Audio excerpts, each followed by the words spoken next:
క్రైస్తలో క్రైస్తవ. మరి ఎందుకని మన ప్రార్థన దేవుడు ఆలకించడం లేదు? ఎందుకని మన ప్రార్థన దేవుడు ఆలకించడం లేదు? ఉపవాస ప్రార్థన చేస్తూ ఉంటాము, అదేవిధంగా దీక్షలతో కూడినటువంటి ప్రార్థనలు చేస్తూ ఉంటాం, వ్యక్తిగత ప్రార్థనలు చేస్తూ ఉంటాం, సంఘ ప్రార్థనలు చేస్తూ ఉంటాం. మరి ఎందుకని దేవుడు మన ప్రార్థన ఆలకించడం లేదు? ఎందుకని మన ప్రార్థనకు దేవుడు ప్రతిఫలాన్ని ఇవ్వడం లేదు? ఎందుకని దేవుడు మన ప్రార్థనకు జవాబు అనేటువంటి ఇవ్వడం లేదు అంటే, ఉదాహరణకు ఒక పెట్రోల్ బండిలో పెట్రోల్ కార్లో డీజిల్ పోస్తే అది నడుస్తూ ఉంటుందా? నడవదు. ఒకవేళ డీజిల్ బండిలో పెట్రోల్ అనేటువంటి పోస్తే అది నడుస్తూ ఉంటుందా? నడవదు. మరి పెట్రోల్ బండిలో పెట్రోల్ పోసినప్పుడే అది నడుస్తూ ఉంటుంది. అదేవిధంగా డీజిల్ బండిలో డీజిల్ పోసినప్పుడు అది నడుస్తూ ఉంటుంది. అదేవిధంగా మనకి పెట్రోల్ బండిలో పెట్రోల్ పోయాలన్నటువంటి జ్ఞానం మనకి ఉంది, డీజిల్ బండిలో డీజిల్ పోస్తేనే నడుస్తూ ఉంటుంది అన్నటువంటి జ్ఞానం మనకు తెలుస్తూ ఉంటుంది. మరి ప్రార్థన అనేటువంటిది దేవునికి సంబంధించినటువంటి కాబట్టి దేవునికి ఇష్టానుసారంగా చేస్తేనే ప్రార్థన ఆలకించబడుతుంటుంది అన్నటువంటి సత్యాన్ని మనం మర్చిపోతూ ఉన్నాం. ఈ ప్రార్థన అనేటువంటిది ఆత్మ సంబంధమైనటువంటిది, దేవునికి సంబంధమైనటువంటిది. మరి ప్రార్థన మనుషులకు ఇష్టమైనటువంటి విధంగా కాదు, దేవునికి ఇష్టమైనటువంటి విధంగా ప్రార్థన చేస్తేనే ఆలకించబడుతూ ఉంటుంది అన్నటువంటి సత్యాన్ని మనం మర్చిపోతూ ఉంటాం. పెట్రోల్ బండ్లు పెట్రోల్ పోస్తేనే నడుస్తూ ఉంటుంది అన్నటువంటి సత్యం మనకు తెలుస్తూ ఉంది.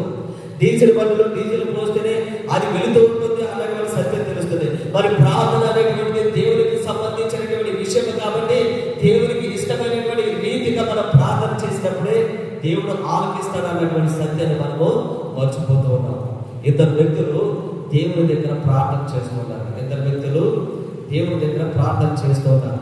ఇంకొక మాటలు చేయాలంటే చెప్పాలంటే కనుక తపస్సు చేస్తూ ఉన్నారు అన్నమాట. దేవుని యొక్క దర్శనం కోసము వాళ్ళు ఏం చేస్తూ ఉన్నారంటే తపస్సు చేస్తూ ఉన్నారు. తపస్సు చేస్తున్నటువంటి సమయంలో దేవుడు వాళ్ళకి ప్రత్యక్షమయ్యాడు. ఒకటి ప్రత్యక్షమయ్యి నీకు ఏం కావాలో కోరుకోమని అడిగాడు.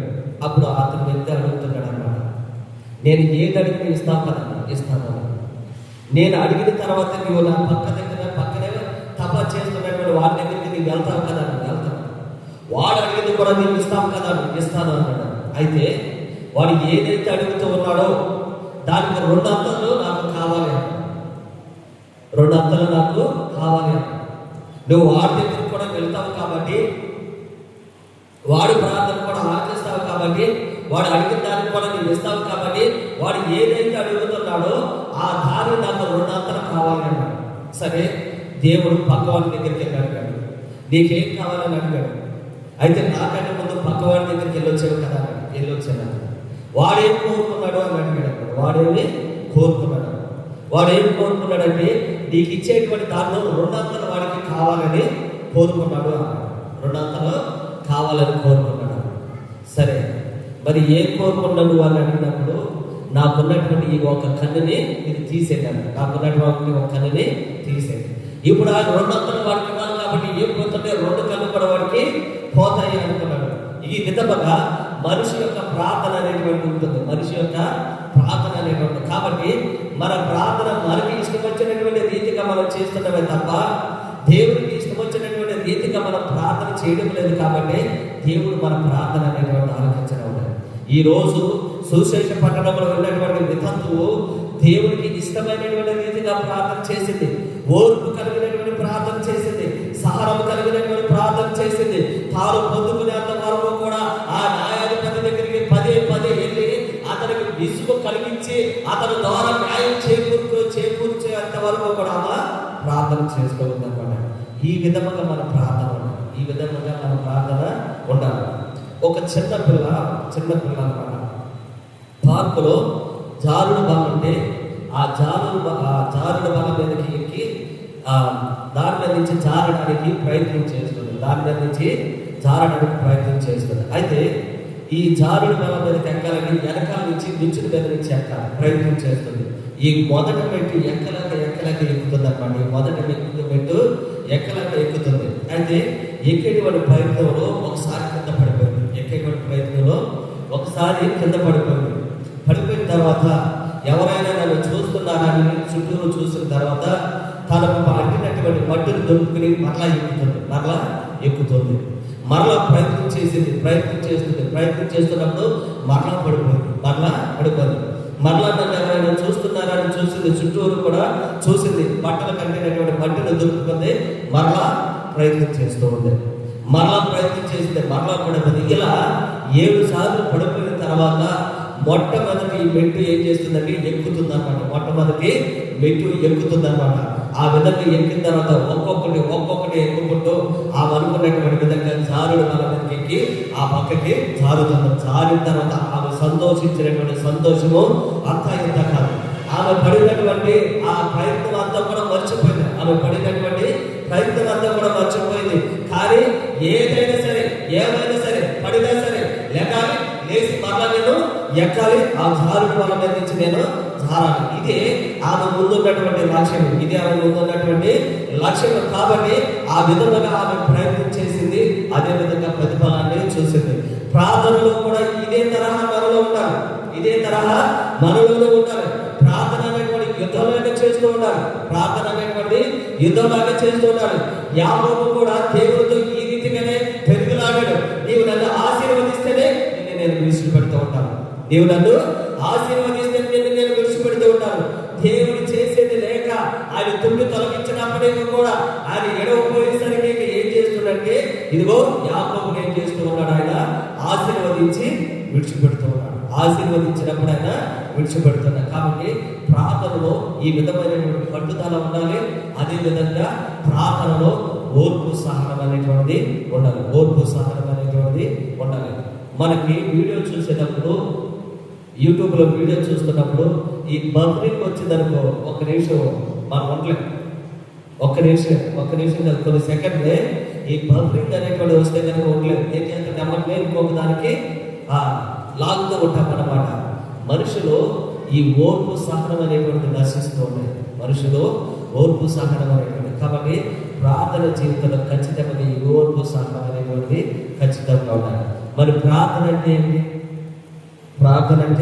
ఏమిటి? ప్రార్థన అంటే దేవుడితో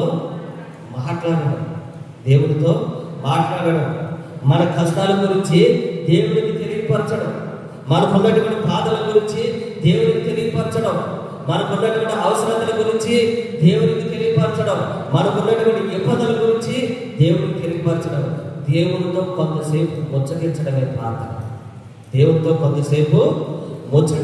ప్రార్థన. ఈ ప్రార్థన అనేటువంటిది మనకి దేవుడితో ముచ్చటించేటువంటి అవకాశం అనేటువంటి ప్రతి ఒక్కరూ కూడా కలిగి ఉండాలి. కాబట్టి ఈ ప్రార్థన జీవితం లేకపోతే కనుక క్రైస్తవ జీవితం అనేటువంటి వద్దెలదు. కాబట్టి ప్రార్థన జీవితం అనగా దేవుడితో ముచ్చటించేటువంటి అవకాశాన్ని ప్రతి ఒక్కరు కూడా కల్పించుకోవాలి. మరి ఇంకా ప్రార్థన అంటే ఏమిటి? ప్రార్థన అంటే దేవుడి మీద ఆధారపడడం. మోషే ఇక్కడ ఈనాటి మొదటి పట్టణంలో మనం చూస్తూ ఉన్నాము. మోషే దేవుడికి ప్రార్థన చేస్తూ ఉన్నాడు. దాని ద్వారా ఆయన తెలియపరిచేటువంటిది ఏంటంటే, అయ్యా, ఇశ్రాయేలు ప్రజల అందరి తరపున నేను నీకు ప్రార్థన చేస్తున్నాము. ఇశ్రాయేలు ప్రజలు అందరం కూడా నీ మీదే ఆధారపడి ఉన్నాము. అదే విధముగా ఇదిగో యుధారాల యొక్క ఉదాహరణ దేవుడు తెలియపరుస్తూ ఆమె పదే ఇదిగో యజమానుల దగ్గరికి లేదా న్యాయాధిపతి దగ్గరికి వెళ్ళి అడుగుల వల్ల ఆమె తెలియపరిచేటువంటి సందేశం ఏంటంటే, అయ్యా, నాకు న్యాయం చేకూర్చేటువంటి వాడు ఎవడు లేడు. ఇక నేను నీ మీదే ఆధారపడి ఉన్నాను. నీవే నాకు న్యాయం చేకూర్చాను. కాబట్టి ప్రార్థన అంటే దేవుని మీద ఆధారపడడం. ఒకవేళ మనం ప్రార్థన లేకుండా ఏదైనా పనిని ప్రారంభించినట్లయితే, ఒకవేళ ప్రార్థన లేకుండా మన ప్రయాణాన్ని ప్రారంభించినట్లయితే, ఒకవేళ ప్రార్థన లేకుండా మన కుటుంబాన్ని మనం కొనసాగించినట్లయితే కనుక, ఇదిగో నేను దేవుని మీద ఆధారపడడం లేదు, నా ఉన్నటువంటి మానవ శక్తి మీద నేను ఆధారపడుతున్నాను, నా తెలివితేటల మీద నేను ఆధారపడుతున్నాను, నాకున్నటువంటి సిరి సంపదల మీద నేను ఆధారపడుతున్నాను అని తెలియపరుస్తూ ఉన్నాం. మనం ఎప్పుడైతే మనం ప్రార్థన చేయమో అప్పుడు దేవుడికి చెప్పేటువంటి మాట ఏంటంటే, నా సొంత శక్తి మీద నేను ఆధారపడుతున్నాను, నీ మీద నేను ఆధారపడడం లేదని మనం తెలియపరుస్తూ ఉన్నాను. ఒకవేళ ఒక వ్యక్తి పనిని ప్రారంభించినప్పుడు మొదటిగా ఆయన ప్రార్థన చేసేటువంటి దేనికోసమంటే ప్రభువా, నేను నీ మీద ఆధారపడుతున్నాను, ఈ గృహ నిర్మాణాన్ని మీరు కొనసాగించండి. ఒకవేళ ప్రార్థన చేయకుండా మానవుడు తన సొంత శక్తి మీదే ఒకవేళ ప్రారంభించినట్లయితే కనుక, ప్రార్థన చేయకుండా ఉన్నట్లయితే కనుక తన సొంత శక్తి మీద ఆధారపడుతున్నట్లు. దేవుడు ఒక మాట, నేను లేకుండా నువ్వు ఏమీ కూడా చేయించాలలేదు, నేను నాతో అంటు కట్టబడకుండా నువ్వు ఫలించలేదు, నువ్వు ఫలించలేదు. కాబట్టి నేను లేకుండా నువ్వు ఏమీ కూడా చేయలేదు. కాబట్టి ప్రార్థన అంటే దేవుని మీద ఆధారపడడం. ప్రతి చిన్న విషయానికి మనం ప్రార్థన చేయాలి. ప్రతి క్రైస్తవుడు కూడా ప్రతి విషయానికి ప్రార్థన చేయాలి. లేకపోతే ఇదిగో దేవునికి మనం పెట్టుకోవాలి, భోజనం ముందు దేవునికి మనం పెట్టుకోవాలి, ప్రభా నాకు ఈ భోజనాన్ని ఇచ్చేవు. అదే విధంగా పడుకుల ముందు ప్రభా నాకు ఈ రోజు అంతా కూడా నువ్వు చక్కగా ఈ కాపుదలు నాకు దయచేసే కాబట్టి అని ప్రార్థన చేస్తూ ఉంటారు. దేవుని మీద మనం ఆధారపడుతూ ఉంటాం. దేవుని మీద మనము ఆధారపడుతూ ఉంటాం. దేవుడు కోరుకునేటువంటి కూడా ఇది. దేవుడు కోరుకునే ప్రార్థన అంటే దేవుని మీద ఆధారపడడం. ఇంకా ప్రార్థన అంటే దేవుడితో సత్సంబంధాన్ని పెంచుకోవడం. ప్రార్థన అంటే దేవుడితో సత్సంబంధాన్ని పెంచుకోవడం, ఒక బంధాన్ని బలంగా ఏర్పరచుకోవడం, ఒక బంధాన్ని దృఢంగా మనం నిర్మించుకోవడమే ప్రార్థన. ఒక వ్యక్తి, మనకి తెలిసినటువంటి వ్యక్తికి మనం తరచూ ఫోన్ చేస్తూ మాట్లాడుతున్న వరకు ఏమవుతుంది, తనలో ఉన్నటువంటి బంధం అనేటువంటి బలపడుతూ ఉంటుంది. ఒక వ్యక్తితో మనం తరచూ కూడా మాట్లాడుతూ ఉన్నాం అనుకో, ఏమవుతుందంటే తనతో ఉన్నటువంటి బంధం అనేటువంటి బలపడుతూ ఉంది. ఒకవేళ మన సొంత వాళ్ళైనా సరే మనం మాట్లాడలేకపోతే కనుక, మనం మాటలు తగ్గించినట్లయితే కనుక ఆ బంధం అనేటువంటి ఏమైపోతుందంటే బలహీనపడుతూ ఉంటుంది. ఆ బంధము బలహీనపడుతూ ఉంటుంది అన్నమాట. సొంత అన్నదమ్ములు మాట్లాడుకుంటూ ఉంటుంటే వాళ్ళ బంధం అనేటువంటి బలపడుతూ ఉంటుంది. ఒకవేళ మాటలు అనేటువంటి లేకపోతే కనుక వాళ్ళ మధ్య ఉన్నటువంటి బంధం అనేటువంటి బలహీనపడుతూ ఉంటుంది. అలాగే దేవుడితో మనం మాట్లాడుతూ ఉంటుంటే, ముచ్చటించుకుంటూ ఉంటుంటే, ఆయన మీద ఆధారపడుతూ ఉంటుంటే దేవుడితో ఉన్నటువంటి బంధం ఏమవుతూ ఉంటుందంటే బలపడుతూ ఉంటుంది. దేవుడితో ఉన్నటువంటి బంధము బలపడుతుంది. మనకి దేవుడి దగ్గర స్వతంత్రం అనేటువంటి వస్తూ ఉంటుంది. స్వతంత్రం అనేటువంటి వస్తూ ఉంటుంది. ఒక వ్యక్తి దగ్గర ఒక స్వతంత్రం అనేటువంటి వచ్చిందంటే మనకి ఏమవుతుంది, మనకు కావాల్సినటువంటి ప్రతి దాన్ని కూడా మనం తీసుకోవచ్చు. మనకు కావాల్సినటువంటి ప్రతి దాన్ని కూడా మనం తీసుకోవచ్చు. మనకు కావాల్సినటువంటి ప్రతి దాన్ని కూడా మనం పొందుకోవచ్చు. కాబట్టి ప్రార్థన చేయడం వల్ల దేవుడితో ఉన్నటువంటి బంధం అనేటువంటి బలపడుతూ ఉంటుంది. దేవుడితో ఉన్నటువంటి ఆ సంబంధం అనేటువంటి బలపడుతూ ఉంటుంది. కాబట్టి ప్రార్థన ఏమిటంటే దేవుడితో ముచ్చరించడం. ప్రార్థన అంటే ఏమిటంటే దేవుని మీద ఆధారపడడం. ప్రార్థన అంటే ఏమిటంటే దేవుడితో మన బంధాన్ని బలపరుచుకోవడం. కాబట్టి దేవుడితో మన బంధాన్ని బలపరుచుకునేటువంటి అవకాశాన్ని దేవుడు మనకు దయచేయాలని మనందరం కూడా ప్రార్థన చేద్దాం.